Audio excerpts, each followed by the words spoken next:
continuing to talk about anxiety as a state of separation from the whole, from the whole of ourselves, from the whole of our community, from the whole of the universe. And so last night, not very important, but I'm planning a little party for Otto. And oh God, I'm like all the details going in my mind, and I'm getting more stressed, a little more anxious. Forgot that, and I have to prepare for that. And then I thought, yeah, that's it. This is what happens, right? If I am in a state of separation, I'm not in flow, and I think that I have to do everything. And I roll it in my mind over and over and over again in an attempt to control it. What I get instead in each roll of my thoughts is an increased level of stress and anxiety. My energy frequency begins to fragment and become incoherent, and I become more detached from my whole self, the whole of the community, the whole of the universe. I thought, this is it in action. Of course, we just do it. I thought, well,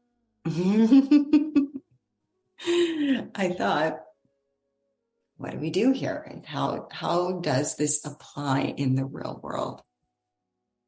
And so I said, well, all the tasks are not mine, the community. Many people will be able to help me do these tasks that I think are so important, that most people won't even notice if they happen or not.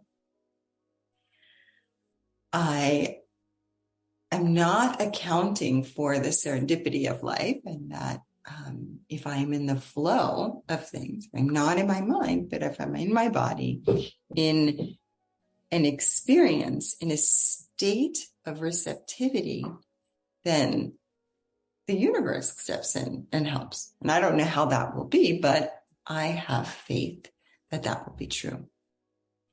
And then I take these moments and I connect to my body. And after doing those three things, those steps, connecting to the community, connecting to my faith and the support and the abundance that I know is around me, and connecting to my body, I fell peacefully asleep. I could have stayed awake for several more hours, planning several more things, and then repeating that plan over and over and over again in the mind's attempt to control. But I chose not that.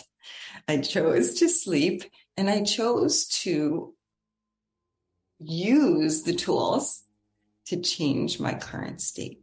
Because it's one thing to be able to talk about it and theorize and intellectualize about these ideas. It is very much a different sensation to be able to actually apply them, to do the thing that you're talking about, that we are saying will actually create change in our habit structure. So I think that another way, or I know that another way to do that is through meditation. That is when I literally walk away from my thoughts, not in a state of going nowhere, just not thinking. So then my mind will go, well, what do I do? What do I do? If I'm not thinking, what will I do? I place it in the body. I place it in the experience so that it is grounded and it is tethered. If all I do is tell my mind, not thinking, no thinking, stop thinking, it doesn't know what else to do. And it must do something.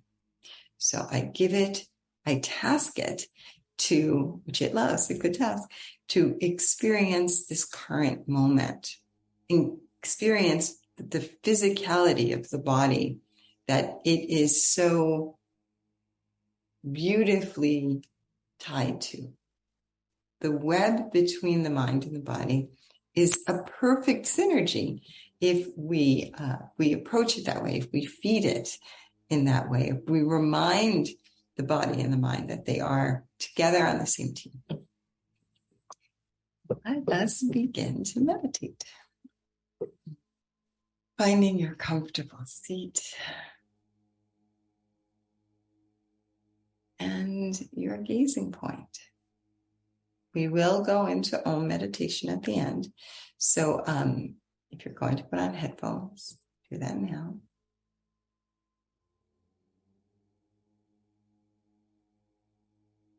And then allow your eyes to rest.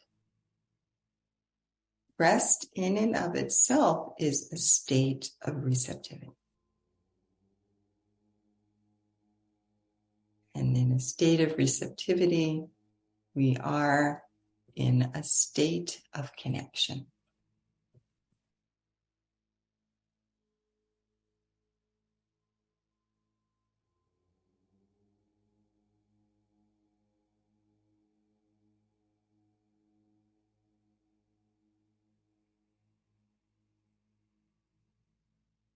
We can feel our breath come in right underneath the stillness.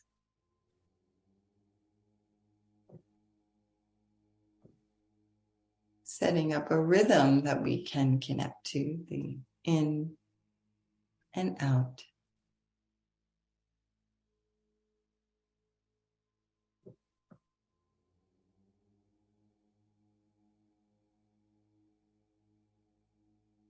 Soften the gaze so that it is not looking at any one thing,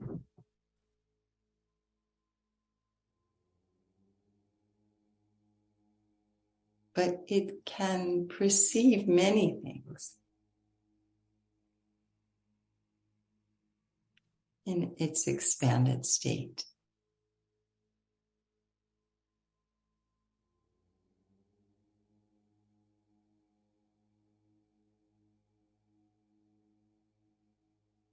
It's good to feel the earth beneath you.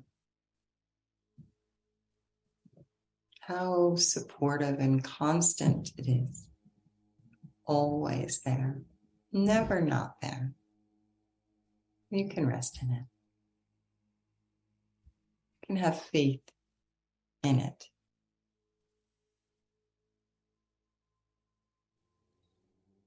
And that might help you to close your eyes and go inward.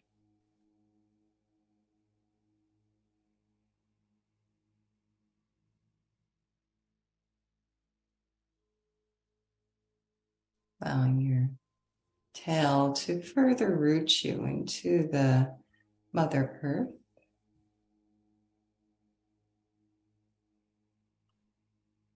And then you very well might be continuing to have this experience on the level of the mind. I would like you to consciously draw your awareness to your navel center and experience this time, this meditation, as if that was your mind. Connecting to the intelligence of your gut, of your deep center.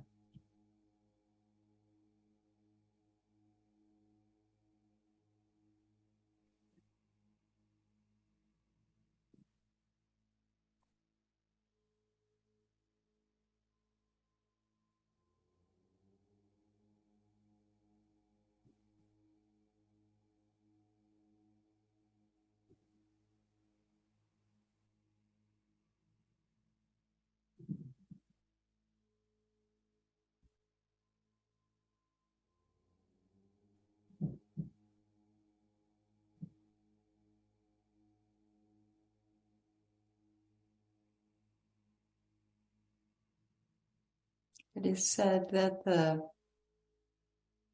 human condition, the human body, has 3 major ports of intelligence.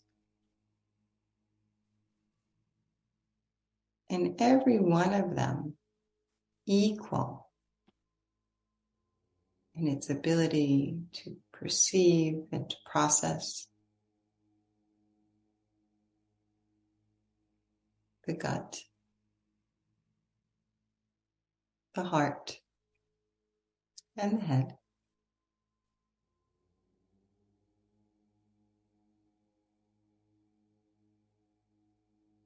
And that we use only one over and again, neglecting the others, neglecting our wholeness.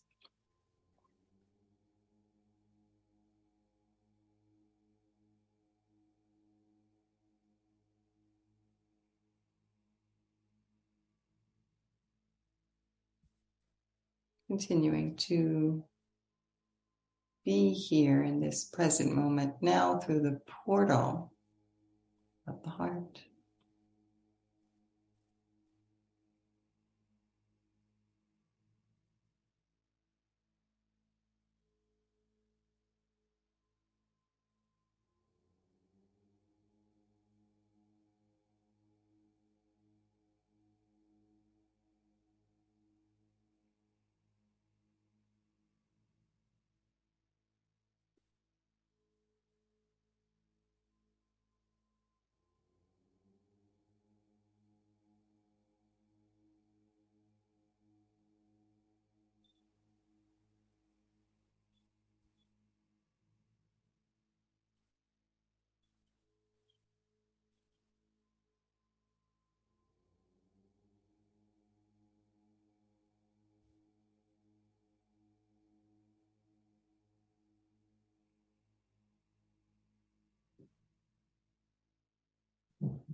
From this place of awareness, can you feel the surface of your skin?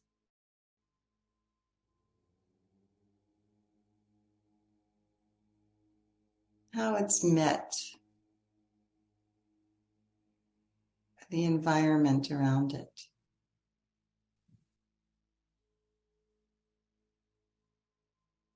Can you bring your awareness to that meeting place, beginning to blur the lines of perceived separation? You and the world. No, it's really you in the world and the world in you.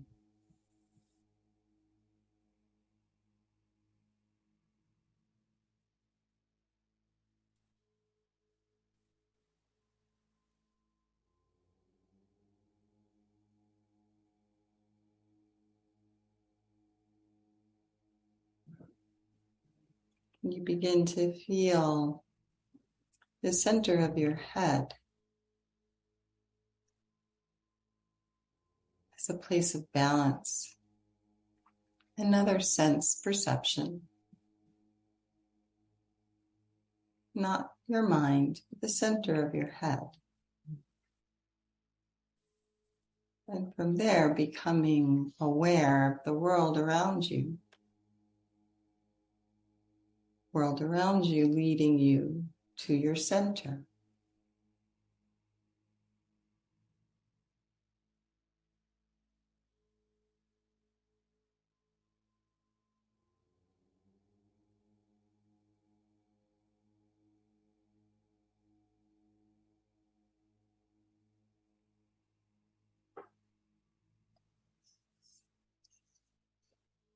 As you're ready,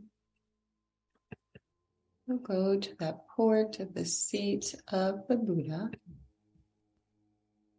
drawing your awareness into a state of expansion.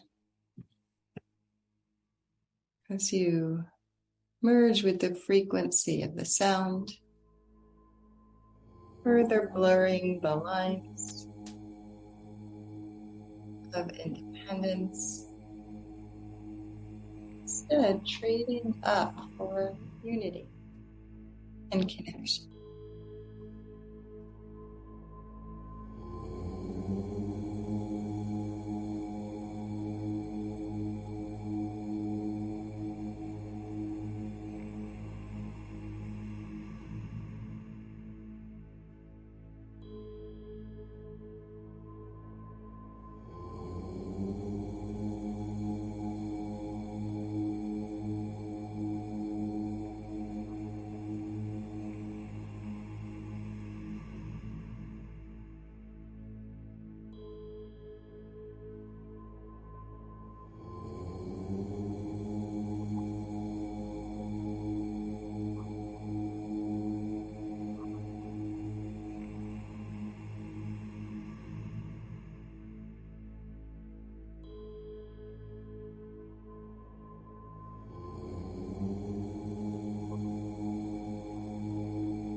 Letting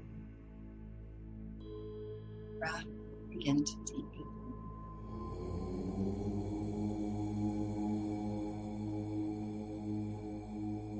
So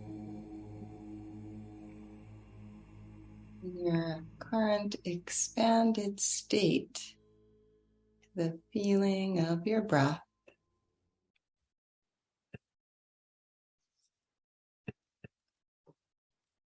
And this new sensation in your body. Maybe you feel more spacious, more connected, more grounded. Even if you feel distracted, there is another underlying feeling. Try to connect to that. And as you're ready, and in your own time, you can go ahead and open your eyes.